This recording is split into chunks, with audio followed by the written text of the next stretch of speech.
नेपाळमधील सध्या सुरू असलेल्या अशांततेच्या वातावरणाचे भारतावर नेमके काय परिणाम होणार आहेत असा प्रश्न सध्या सगळ्यांनाच पडताना पाहायला मिळतोय। याची पार्श्वभूमी सांगायची झाली तर सध्या नेपाळमध्ये सुरू असलेली जी काही अशांतता आहे ती जेनझी तरुणांच्या आंदोलनानं सुरू झाली आहे। हे आंदोलन 4 सप्टेंबर पासून सुरू झालं आणि 8 आणि 9 सप्टेंबरला त्यानं हिंसक वळण घेतलं, ज्यामध्ये 19 ते 22 लोकांचा मृत्यू झाल्याची माहिती मिळते, तर 300हून अधिक जण यामध्ये जखमी झाले। या पार्श्वभूमीवर तिथले जे पंतप्रधान आहेत त्यांनी आपला राजीनामा दिलाय आणि तरी सुद्धा हे आंदोलन तितकंच पेटलंय। कर्फ्यू लादला गेलाय आणि नेपाळची राजकीय अस्थिरता आता वाढत जाताना पाहायला मिळते। आता नेपाळ हा भारताचा शेजारील देश असल्यानं ही अशांतता ही भारतावर थेट आणि अप्रत्यक्ष असे दोन्ही पद्धतीचे परिणाम करू शकेल। ती कसे तेच पाहणं महत्त्वाचं आहे। नेपाळ भारताच्या उत्तरेकडील सीमेला जोडलेला देश असून दोन्ही देशांमध्ये 1800 किमीची साधारणतः अशी एक सीमा आहे जी ओपन आहे, जी खुली सीमा आहे आणि यामुळे व्यापार, लोकवाहतूक, सांस्कृतिक संबंध हे नेपाळ आणि भारताचे खूप जवळचे आहेत। म्हणूनच नेपाळमधील या स्थितीवरील भारतावर होणारे परिणाम हे समजून घेणं महत्त्वाचं आहे आणि यासाठी आज आपण बोलणार आहोत निवृत्त lieutenant colonel Satish Dhage sir यांच्याशी। सर, खूप खूप स्वागत आहे तुमचं प्राईम टाइम महाराष्ट्रामध्ये। धन्यवाद।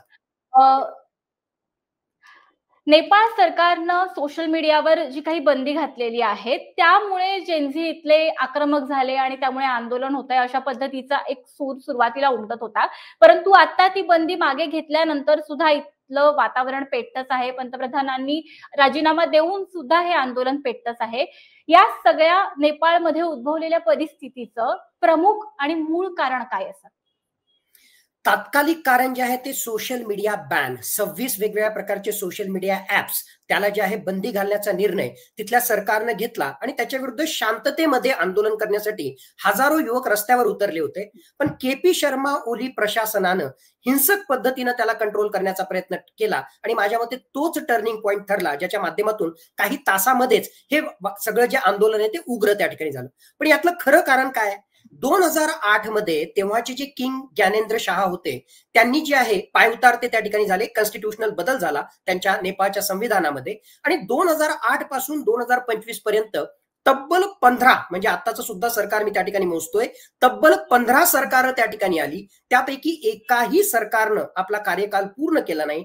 एवढंच नाही तर वेगवेगळ्या प्रकारच्या युत्या करून कसं तरी जे आहे कसं सत्तेमध्ये राहता येईल यासाठी या सगळ्याच पॉलिटिकल पार्टीज त्या ठिकाणी प्रयत्नरत होत्या आणि याचा परिणाम म्हणजे पहिली गोष्ट पॉलिटिकल इन्स्टेबिलिटी, राजकीय अस्थिरता, आणि ही राजकीय अस्थिरता असल्यामुळे तिथे जे आहे इकॉनॉमिक इन्स्टेबिलिटी आली, आर्थिक अस्थैर्य होतं आणि या आर्थिक अस्थैर्यामुळे मोठ्या प्रमाणावर तिथे बेरोजगारी वाढतीये, मोठ्या प्रमाणावर महागाई वाढतीये आणि या प्रत्येक सरकारनंच भ्रष्टाचाराचा जो आहे त्या ठिकाणी कळस गाठला, प्रचंड प्रमाणामध्ये तिथे भ्रष्टाचार बोकाळलेला आहे आणि ही सगळी परिस्थिती एकत्रित पाहिली तर याच्या विरुद्धचा असंतोष या आंदोलनाच्या माध्यमातून या युवकांच्या द्वारे आपल्याला पाहायला त्या ठिकाणी मिळतोय। आता सोशल मीडियावरचा बॅन त्या ठिकाणी हटवला, सिनियर लीडर्सनी जे आहे राजीनामा दिले, इव्हन केपी शर्मा ओली यांनी सुद्धा राजीनामा दिला, तिथल्या प्रेसिडेंटनी त्या ठिकाणी राजीनामा दिला। पण हे आंदोलक आता जे आहेत एक प्रकारे जे आहे त्यांच्यावर कुठलंही रेग्युलेशन नसल्यामुळे, कुठलंही कंट्रोल नसल्यामुळे सुप्रीम कोर्टची बिल्डिंग त्या ठिकाणी जात आहेत, पार्लमेंटमध्ये घुसतायत, तिथल्या राष्ट्रपती भवनामध्ये त्या ठिकाणी घुसलेले आहेत, म्हणजे एक प्रकारे अफरातफरीची परिस्थिती निर्माण झालेली आहे। तुमचा मूळ प्रश्न होता कारण काय, तर मी म्हणेल की 2008 पासून आतापर्यंत मागच्या 1.5 दशकामध्ये या राजकीय मी म्हणेल की राज्यकर्त्यांविरुद्धचा असंतोष, त्यांनी विकास न करणं आणि दुसऱ्या बाजूला नेपो किड्स म्हणजे या राज्यकर्त्यांची मुलं जी आहेत ती दुसऱ्या देशामध्ये मात्र ऐशोरामामध्ये जगतायत, तशा प्रकारच्या क्लिप्स, तशा प्रकारच्या रील्स या युवकांना पाहायला मिळत आहेत। हे दोन कॉन्ट्रास्टिंग सिच्युएशन्स, एका बाजूला इथल्या युवकांना काहीच त्या ठिकाणी मिळत नाही, रोजगार नाही, गरिबी आहे, आणि दुसऱ्या बाजूला नेपो किड्स मात्र जे आहेत ऐशोरामामध्ये जगतायत आणि म्हणूनच हा सगळा असंतोष या आंदोलनाच्या माध्यमातून आपल्याला पाहायला मिळतोय। इतका प्रचंड रोष सध्या पाहायला मिळतोय, ज्या पद्धतीचं वातावरण नेपाळमध्ये आहे ते निश्चितच खरं तर घाबरवणार आहे आणि यामुळे भारतावर याचे काय परिणाम होतात हा सुद्धा एक साहजिक प्रश्न आपल्याला पडतो, कारण की ओपन बॉर्डर शेअर करतायत हे दोन्ही देश। तर ज्या जिथे नेपाळची आणि भारताची सीमा आहे तिथले जे आपले भारताचे जे काही जिल्हे आहेत त्यांच्या सुरक्षिततेबद्दलचा जो काही मुद्दा आहे तो यामध्ये किती गंभीर आहे, पहिला प्रश्न. आणि दुसरा प्रश्न की अवैध स्थलांतर किंवा आणखी काही गैरप्रकार हे या काळामध्ये, या दरम्यानच्या काळामध्ये घडण्याची शक्यता नाकारता नाही येऊ शकत, अशा पद्धतीची काही स्थिती सध्या आहे का? नक्कीच नेपाळमधली ही अफरातफरीची परिस्थिती किंवा अशांत नेपाळ हा भारतासाठी अत्यंत धोकादायक त्या ठिकाणी ठरणार आहे. सिक्युरिटीच्या अँगलने विचार केला तर पहिला मुद्दा म्हणजे मुळात नेपाळचं भूराजकीय दृष्ट्या अत्यंत महत्वाचं स्थान आहे. आपल्याला जसं माहिती आहे की चीन आणि भारत यांच्यामध्ये एक बफर स्टेट म्हणून नेपाळचं त्या ठिकाणी स्थान आहे आणि नेपाळच्या भारताशी सटीक अशा लँड बॉर्डर आहेत. साधारणतः 1750 किलोमीटरहून जास्त अशा प्रकारच्या लँड बॉर्डरला पहारा करण्याचं काम हे आपल्या SSB सशस्त्र सीमा बल द्वारे त्या ठिकाणी केलं जातं. मग अशांत नेपाळ त्या ठिकाणी असेल तर तिथली जनता ही आपलं पोट भरण्यासाठी सुरक्षिततेच्या अनुषंगानं या लँड बॉर्डरला ओपन बॉर्डरच्या माध्यमातून, कारण कुठलाही विजा लागणार नाही, पासपोर्ट लागणार नाही, तर ही नेपाळची जनता त्यांचं मोठ्या अंशी कल्चरल सिमिलॅरिटीज आहेत भारतासोबत. तर मग ही जनता जी आहे या लँड बॉर्डरच्या माध्यमातून भारताशी सटीक जी 5 राज्य आहेत, उत्तर प्रदेश आहे, उत्तराखंड आहे, बिहार आहे, वेस्ट बेंगॉल आहे, सिक्कीम आहे, या राज्यांमध्ये त्या ठिकाणी येऊ शकतात. म्हणजेच निर्वासितांचा लोंढा आपल्याकडे त्या ठिकाणी येऊ शकतो. रोहिंग्या क्रायसिस अशा प्रकारे जे आहे म्यानमारमधून आणि बांगलादेशमधून हे रोहिंग्याज भारतामध्ये घुसले आणि त्याच्यानंतर नॉर्थ ईस्टर्न स्टेटला कशा प्रकारे प्रश्नांचा सामना करावा लागला हे सगळ्या भारतानं त्या ठिकाणी पाहिलेलं आहे. आणि आता हा एक नवीन फ्रंट जर अशांत नेपाळ असेल तर अशा निर्वासितांच्या लोंढ्याच्या माध्यमातून डेमोग्राफिक ओव्हरलोडच्या माध्यमातून होऊ शकतो. दुसरी महत्वाची गोष्ट म्हणजे जर अशांत नेपाळ असेल तर त्याचा वापर आपले दुश्मन राष्ट्र, मागचा थोडासा इतिहास पाहिला तर पाकिस्ताननं भारत आणि पाकिस्तानचं एक इन्फिल्ट्रेशन, अँटी इन्फिल्ट्रेशन ग्रिड भारतानं मजबूत केल्यानंतर दहशतवादी हे नेपाळच्या मार्गातून, काठमांडूच्या मार्गातून जे आहे भारतामध्ये त्या ठिकाणी पाठवले होते. अशांत नेपाळ असेल तर पुन्हा पाकिस्तान असेल, चीन असेल, असे दहशतवादी भारतामध्ये या ओपन बॉर्डरच्या माध्यमातून त्या ठिकाणी पाठवू शकतात. नार्को टेररिझम मोठ्या प्रमाणामध्ये जे आहे अशा प्रकारच्या अंमली पदार्थांची तस्करी सुद्धा या ओपन बॉर्डरच्या माध्यमातून अशांत नेपाळमुळे होऊ शकते.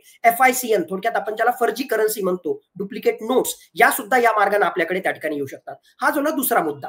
तिसरा महत्वाचा मुद्दा, जर अशांत नेपाळ असेल तर त्याचा गैरफायदा चायना त्या ठिकाणी घेईल. चायना आपला स्पिअर ऑफ इन्फ्लुएन्स हळूहळू त्या ठिकाणी वाढवतोय.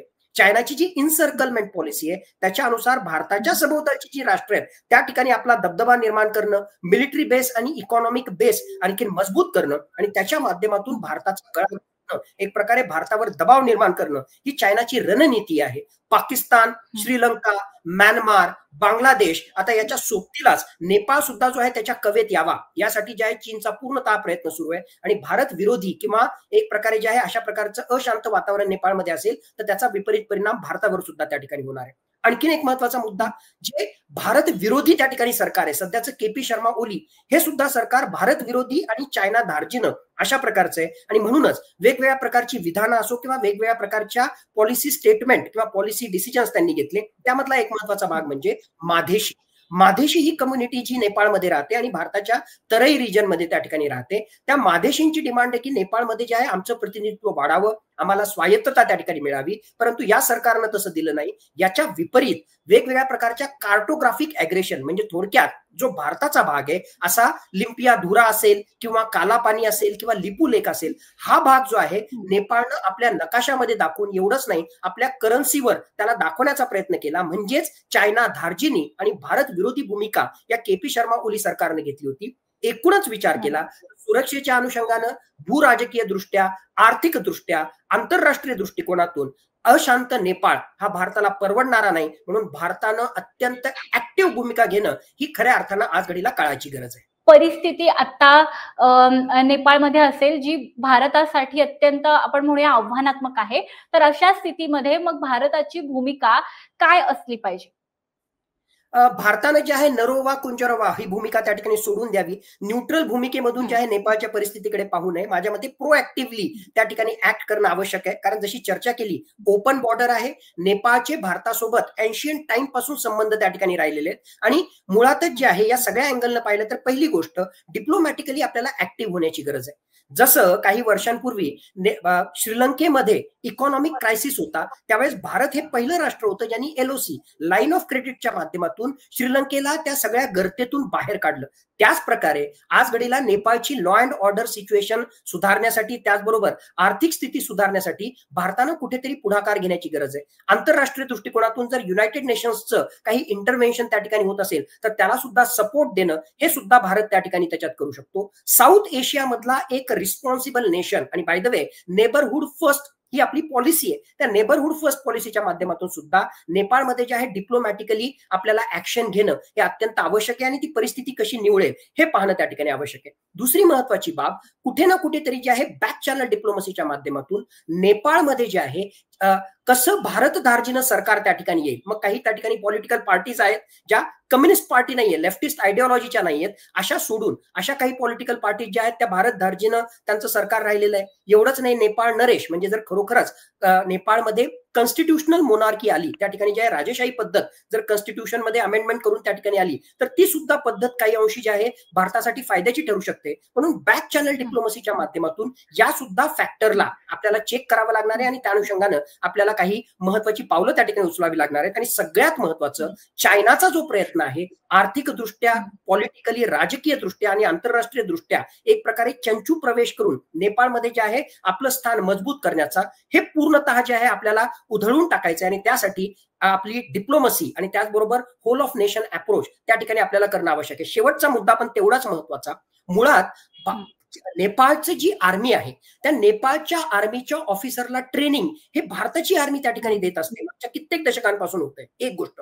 दुसरी गोष्ट, साधारणतः प्रत्येक वर्षी 1000 नेपाळी सिटीजन, नेपाळी युवक हे जे आहेत भारताच्या आर्मीमध्ये, गोरखा रायफल्स त्या ठिकाणी असतील किंवा GR जे गोरखा रेजिमेंट आहे त्यामध्ये हे नेपाळी युवक जे आहेत त्या ठिकाणी काम त्या ठिकाणी करताना दिसतात. याच KP शर्मा ओलीनं अग्निवीर पद्धतीला, अग्निवीर सिस्टमला जे आहे विरोध केला आणि या युवकांना या संधीपासून जे आहे एक प्रकारे परावृत्त त्या ठिकाणी केलं. आणि याच्या सोबतीला आज घडीला नेपाळमध्ये 1,30,000 हे एक्स सर्व्हिसमन आहेत जे भारताच्या आर्मीमध्ये अगोदर कार्यरत होते आणि भारताकडून ते पेन्शन घेत आहेत. म्हणजेच हे लोक जे आहेत त्यांची भारताशी नाळ जोडली गेलेली आहे, ते भारताकडून पेन्शन त्या ठिकाणी घेतात आणि खऱ्या अर्थानं ते भारताचे ब्रँड अँबॅसेडर होऊ शकतात, भारताची नेपाळमध्ये पॉझिटिव्ह इमेज क्रिएट करण्यासाठी. आणि जे कुठले सत्ताधीश त्या ठिकाणी असेल त्यामध्ये भारताचं किती महत्व आहे हे त्या ठिकाणी प्रोजेक्ट करण्यासाठी. म्हणून याचा एकत्रित विचार करता, जसं मी सुरुवातीला म्हटलं की न्यूट्रल भूमिका न घेता प्रोएक्टिव्हली, डिप्लोमॅटिकली, सिक्युरिटीच्या पॉईंट ऑफ व्ह्यूनं आणि इकॉनॉमी आणि इंटरनॅशनल पॉईंट ऑफ व्ह्यूनं